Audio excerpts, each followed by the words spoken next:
Hi, good morning. Today is the 20th of January 2023. We're running right at set point this morning, 1699.51. We're putting out 698 total kilowatts between both units. Everything's doing really well.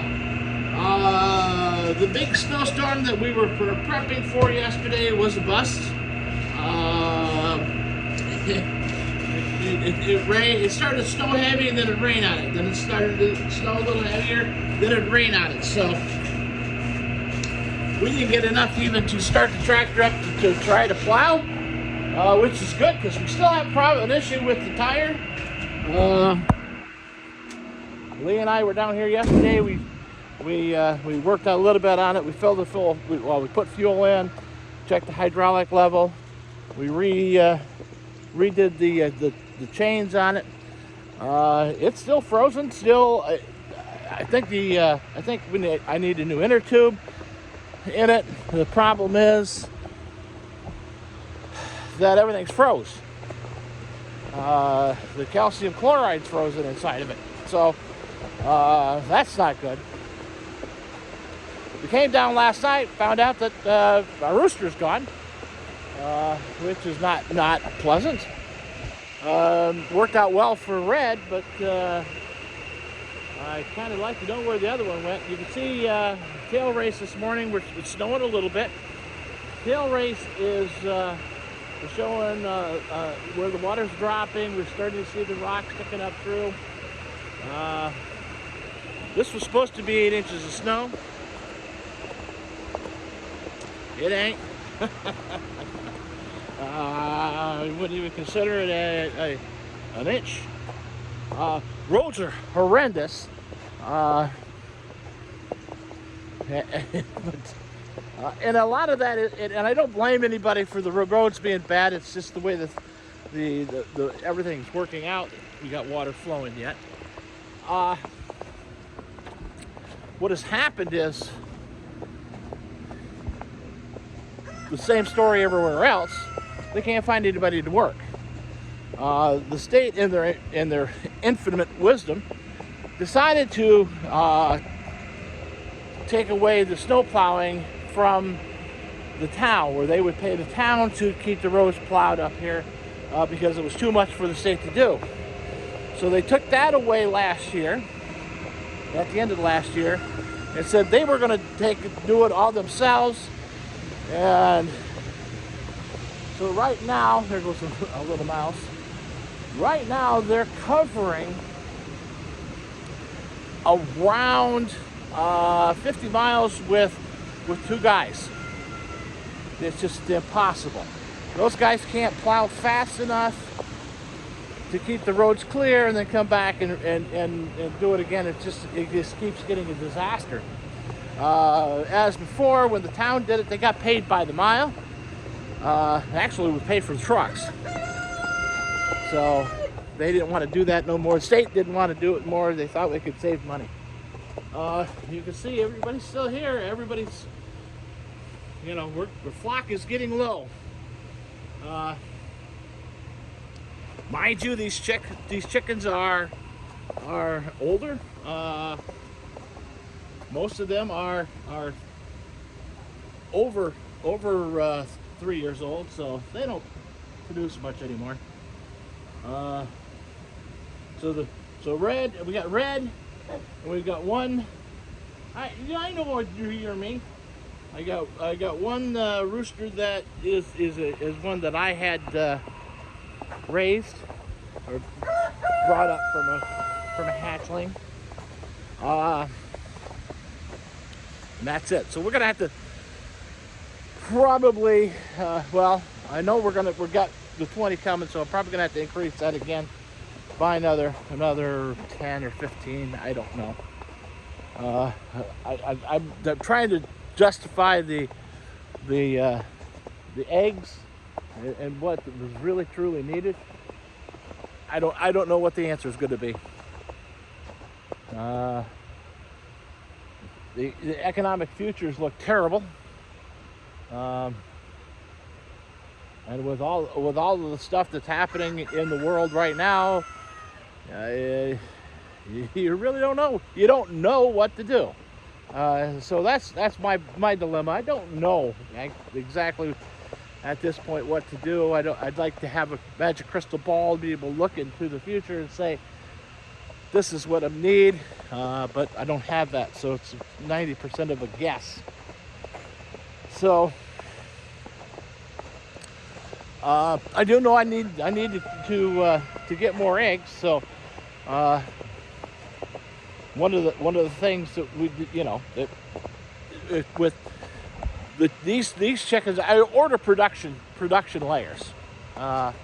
So my production layers will lay 5 to 6 eggs a week. With that being said, I get 20. So we're laying 5 eggs a week with 20 chickens. That's 100 eggs a week, which is a lot. I mean, that seems like a lot. So realistically, we're looking at 8 dozen eggs a week. I do have customers that buy 4 or 5 dozen a week. So what do I do? Are they still gonna buy 4 or 5 dozen a week when I raise it to, if I go $6 a dozen? That's where the magic question comes in. How many do I get? How many eggs do I want to get? Now, if I was running a store of sorts, then I would expect to have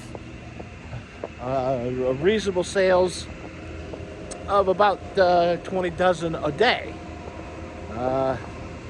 which would then mean I need to increase the flock. I would actually, if I had a store, I'd have a flock of about 200 or 300 layers, and then I would put in a egg wash machine and do the whole thing and put a cooler in and do all of that. But I don't. So just thinking out loud, it's going to be interesting. I think we're going to see things change, revert backwards, if you would, in the next 6 months. You're going to see more and more people putting gardens back in and doing their own thing, and not necessarily out of trying to be healthy and trying to get back into that lifestyle, but out of necessity.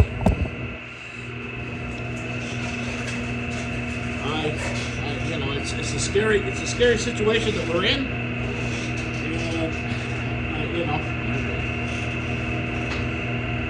You got to remember, we're not in control. We just hang out. So we're just along for the ride. We will survive regardless.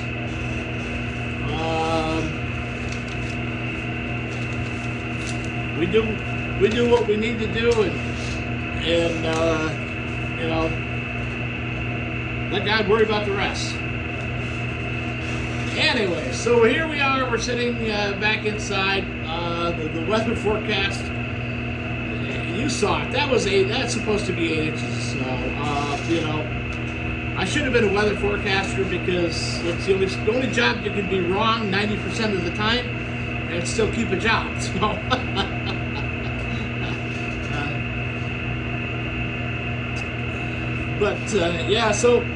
so we're still.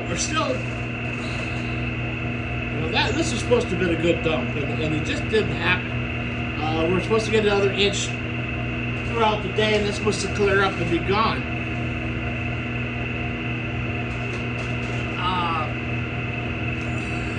I don't know. I don't know what the answer is going to be. Right now it says it's 34 degrees outside, so I've got 33, so. And according to weather underground. It is snow is beginning to taper off, and it's going to taper off right up through until about it should be stopping about 11. So then it doesn't even calling for much snow anymore. Sunday evening, we're looking at another 3 inches.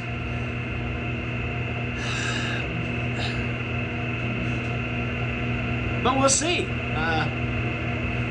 You know, I just, this is a strange weather, been a strange weather pattern, been a strange, it's been a really weird winter. I'm afraid that we're going to get to March and April and start to see snow. I'd say Sunday 3 inches, Wednesday 7 inches, and then that's it. I mean, maybe a dusting on Saturday and Sunday over the weekend, but on the 8th to 29th. It's very, very strange. The snowmobile races that were going to be on the lake have been postponed because the lake is really not that safe. So it's the ice in the middle of the lake is okay. It's trying to figure out how to get out there. And so we really want to have good solid ice for people to get out there to do the racing, and a little bit of snow on top of that will help. A little colder temperatures. I mean, tonight the low temperature is going to be 19. That's not cold. I mean, it's cold, but it's not. You know, generally in January we're seeing temperatures below 20 below. We just don't have it this year. Nothing even that cold even in sight. We're going to get down, got an 8-degree cold. And that's Thursday and Friday. Again, very strange. We still have the active weather alert, but advisory, and that's because of the freezing weather, the freezing rains, and actually, what it looks like is everything went south of us again. But you know, the roads are slippery. But that's it. You know, it is what it is. So, yesterday we worked on a generator. We went up and checked on we started the day out at Indian Lake. We went to Indian Lake. We did that. We've got to go back and change a circulator. That's going to happen on Monday. Yesterday, then we went from there. We went to Pasico, where we have a problematic generator. That generator itself, I believe, it's got propane issues. Not the generator itself, but I think it's a feed line to it. So we're working on a solution for that. When it's warm, the generator will run. When it gets cold, the generator won't start. Once you go and start the generator, it'll take it 5-6 tries, and it just acts fuel starved. And then once it fires up, it runs fine, even in cold temperatures. So my thought is we've got ice built up, condensation froze inside the feed line, and we've got to deal with that. The other problem is they took it's called CSST line, the old line, and they buried it into the ground. well, you're not supposed to bury that. It's been in the ground for, probably 10 years. And although we don't show a leak, but it would still pull in condensation. You know, you got to remember the gas goes through it. It's colder.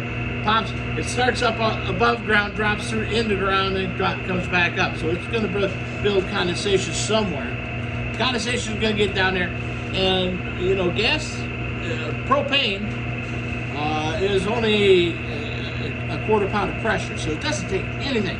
Just put your finger over a straw, and you know, that's really what it's doing. Just a fingertip over that, and it can stop everything. So I think we get it, we make it, we run it long enough that it busts up a little bit of that frost in there, and lets the gas flow, and then it runs. So that's my thought. The generator shows absolutely nothing wrong with the generator. Generator runs perfect. So we're working on that. I'm gonna talk to the propane guys and see what they have to say. See what they come up with. We did that, and then we went and checked another one that had been running. We didn't know why it was running. It's got a bad coil in the transfer switch. A couple of the fuses are blown. It's a new. Somebody did a disservice to somebody. They put a new generator in an old system, and it had the old style 100 amp transfers, and a two of them. That I don't understand, but that's what they got. They're wrong, but so I've got a coil coming because they acted like the utility coil, and you can see a brown mark on the top of it. The utility coil was bad, so I got one coming. Should have that the first part of next week. From there, I had to go pick up the car because I had to drop the car off in the morning, the wife's car. From there, we went and picked up the car, came back home, got fuel, took it down brought it down here for the tractor, worked on the tractor for a couple hours. Got out of here about 2:30, 3 o'clock, and then it started snowing. I was like, nope, we're not going anywhere. There's no sense at 3 o'clock to go start working on the boiler. So I sat down, made some phone calls, got some people in line. So Tuesday we're going to do the big push, get the loops in, get everything situated for that house, for that boiler we're putting in. I know it seems like it's taking a long time, and it is, simply because we got there, we put the thing up, we got it all built, we had no water, we had no power, and we had no gas to the generator. So now, or to the boiler. So now, they're working on water, they're working on the gas, and the electric is there. But you gotta remember, we hung this thing into an old bathroom that somebody built a closet in for us. And there's no room. We were right behind the main door. So every time anybody comes in and out of the room trying to do anything, we have to stop. So we go there, we do a little bit of work, we get out of there. The drywallers are still there, finishing the drywall, so we can't put the baseboards up because the drywallers are still there. So the coordination of this project was not thought out well, but it is what it is. So it's a slow process, and we're working on it. We're stabbing away at it. It's not the way I wanted to do it. What I wanted to do was go spend 3 days to be done. Not going to happen. It's going to be a little here, a little there, but it's okay. It's all right.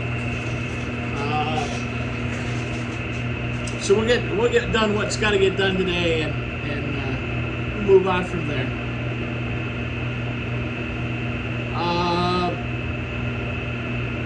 Yeah. So today we got to go out to Morehouse and look at a project, get some measurements. It is going to be interesting. They want to remove the line. I was just telling you, Joe made a comment on it about we'll put a splice in it, you know, put a box in. I was going to do that, but I might replace all the line at the same time because the line is probably 15, maybe 20 years old. Again, I've got to look and I've got to see what I've got to do. They sent me some pictures, but they don't tell me I got to move, you know, 3 feet or 2 feet or 1 foot or whatever. If it's 1 foot, it's not a problem. I should be able to do that, changing all the flex and get it done. But regardless of what that is, that's we got to go look at it, get things measured out, come up with a plan. Then we're going back to the Eric's. We're going to work on that. At some point, I've got to get over to the Henrietta house, look at a dishwasher. I've got to get back to one project with a sump pump because the sump pump line was froze. There's a secondary sump pump line that's not connected to that sump pump. They want me to go ahead and hook onto that secondary sump pump line and get that so it's just charging outside.